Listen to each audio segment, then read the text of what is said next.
I got my new gold chain on there. I was filming the process, gonna do a little tutorial / how-to video on how to replace your chain on the Hawk 250, but I forgot to replace the battery in my GoPro, and then it died without me noticing about 2 minutes into the whole process before I even really got the front sprocket cover even off. So, as you can tell, I'm pretty disappointed about that, but that's okay. Things happen. I got my new chain on there. That's all that matters. Got the gold X-ring chain. Got a link to that in the description, and the chain breaker tool. Both work perfectly. I do use 17 tooth in the front and a 45 in the back with the stock chain pitch. So if you use the stock sprockets, this chain will still work. So I wonder if I'm going to notice any difference. My last chain had stretched so much, I probably had to re-tighten my axles, like the chain tension adjusters, once or twice a week sometimes. It was just constantly stretching on me.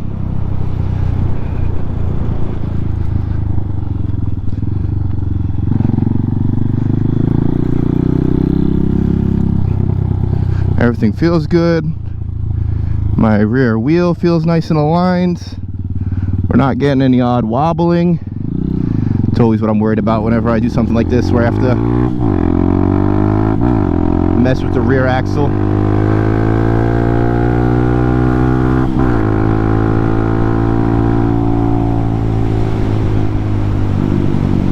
All right.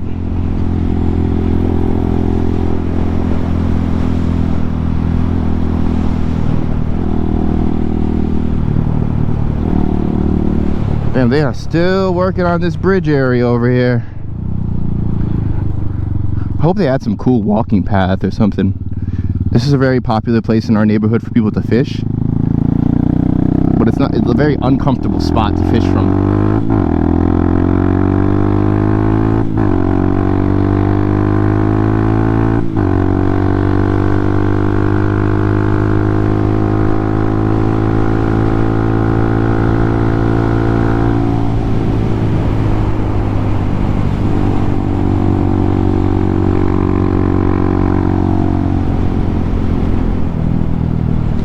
Feels good. I'd rate that an A+ so far. Early tests, first time ever changing a chain on a motorcycle. I think I did pretty well. So guys, if you're a beginner, like I know a lot of people who buy the Hawk 250 are probably going to be beginners, do not be scared to work on this bike. I have done literally everything on this bike besides change the tires. I brought that to a real shop with a tire press for it because I didn't want to be bothered with that. But everything else, the speedometer, the grips, the carb, the exhaust, the airbox, the sprockets, the chain, everything else you can do yourself at home. I have literally zero experience wrenching on anything. I never even wrenched on a car before. So take it from me, you can do it. As long as you have the will to do it, you'll push through. You'll run into some hurdles here and there, but it's just another learning experience. Like now, I personally feel very comfortable if I were to buy another bike and decide to wrench that at home. Because like if my first bike was like a $5,000 bike, I probably wouldn't risk the chance of fucking it up and work on that bike as my first time working on any bike. But with this bike being a lot cheaper, and the parts in general are cheap to replace if you fuck anything up, it is a really, really solid platform for you to start teaching yourself how to wrench. Or your kids. If you're a dad who wants to buy a bigger bike for a teenager or a young adult who's growing into bikes and wants to learn how to wrench a little bit and maybe doesn't want a bike that's too fast, it's going to get them into trouble or anything like this, this bike is really good for that.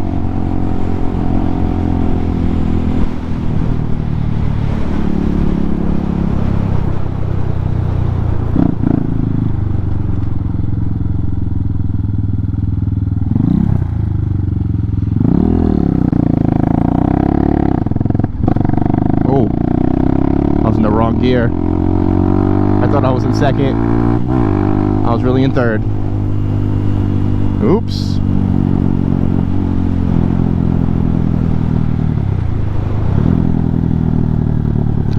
But yeah, you could tell how much my chain stretched out, the stock chain, because when I went to put this chain on, it's the same amount of links as my stock chain, but it wasn't even close to reaching. I had to bring my axle in maybe a ½ inch. So my wheelbase is a little bit closer together right now, so it might change the handling characteristics of my bike a tiny bit, but probably not too much, to be honest, because that's where my stock chain was before it started stretching unbelievably. Don't get me wrong, I love some nice stretch marks, but not on my bike chain.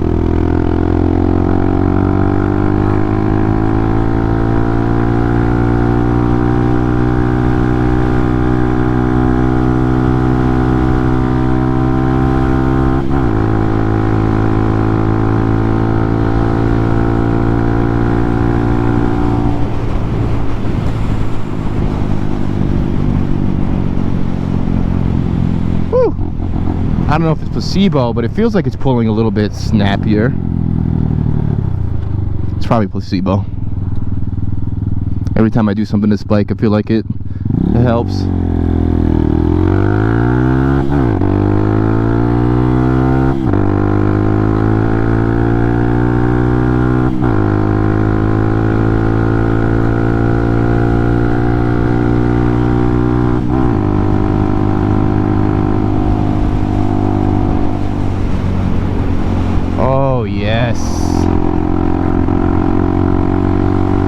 Perfect day to be on a motorcycle.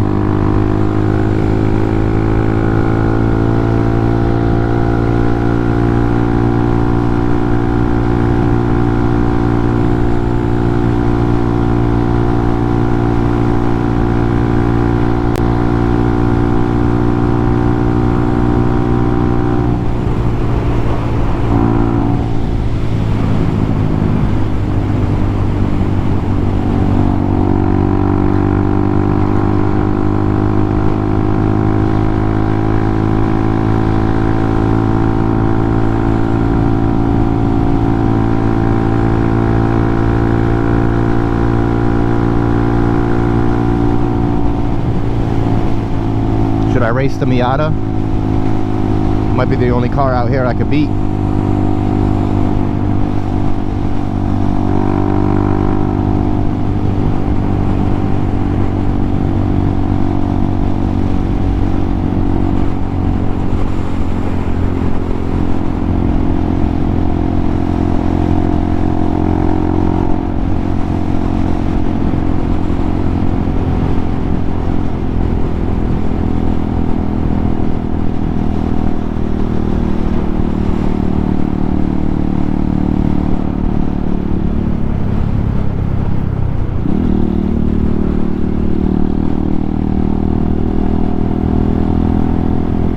I'm so happy this went smoothly. I always get a little bit nervous before I do modifications and upgrades on my bike.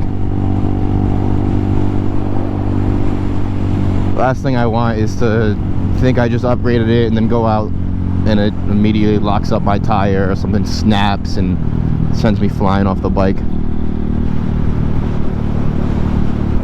Do not got a lot of room for error with these things.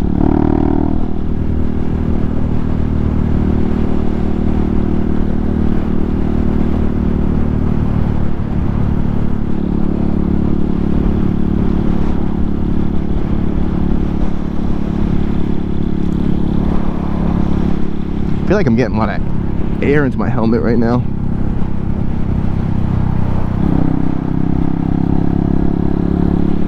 Oh, it's because I got my vents open.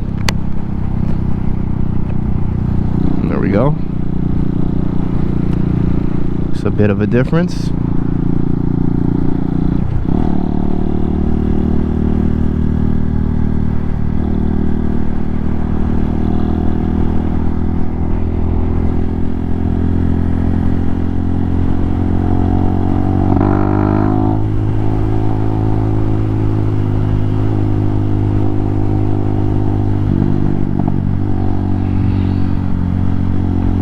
Football season started back up again. That means you got to be very, very careful driving around here on Sundays. All the drunk idiots leaving bars, going from one bar to the next, or from one house to the next between games or halftime.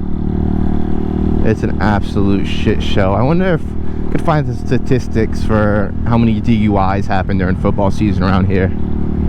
It is actually insane. I've known people with like 4 or 5 DUIs. At one of my old jobs, my boss said he doesn't know a single person in his friend group that doesn't have a DUI.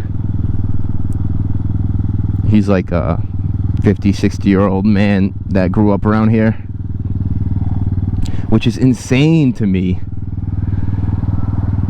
Like, I get it, you should be getting caught if you're out here drinking and driving, but how are they all drinking and driving that much where all of them are getting caught multiple times? Like, just don't. How about you just don't? I guess maybe back when he was younger, it was a lot more difficult to have a designated driver. Maybe less people had cars, less Uber around.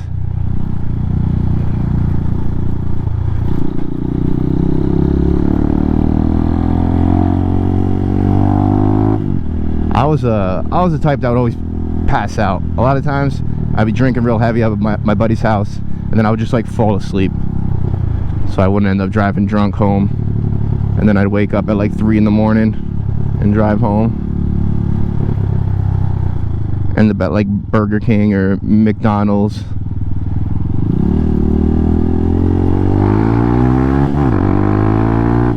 I remember one time, I do not recommend anybody do this, but I was in a low point in my life, and I was having fun all night doing a variety of different substances, and I was driving home from my buddy's house at about 7:30 in the morning, and everything had pretty much worn off, but I was just super fatigued, super tired, just feeling kind of off. And to this day, I don't know if I was hallucinating or not, or if it was like some of the drugs left in my system, but I swear I looked up out of my moonroof of my Nissan Maxima, and I saw a UFO. And that UFO was fucking massive. I'm talking like 300 yards long, and maybe not even a quarter mile in the sky. Now, do I actually think there was a UFO in the sky that I saw that morning? No. But my brain told me that there was a UFO in the sky. I just remember looking up being like, what the fuck did I do last night? That was the first thought in my mind, was what happened to me where I am seeing a shuttle.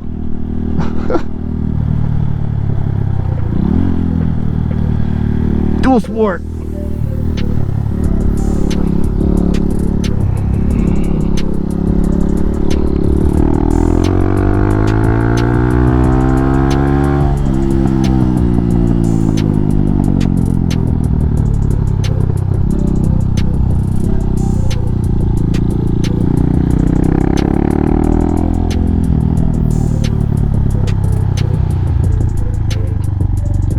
Alright, y'all, that's gonna be the conclusion of today's fun. Sucks that my camera died while I was trying to record this tutorial, but it is what it is. That's life, right? Sometimes you don't always get what you want out of things, and you gotta make the most of it. With that being said, I'm headed to the gym. Peace out, y'all.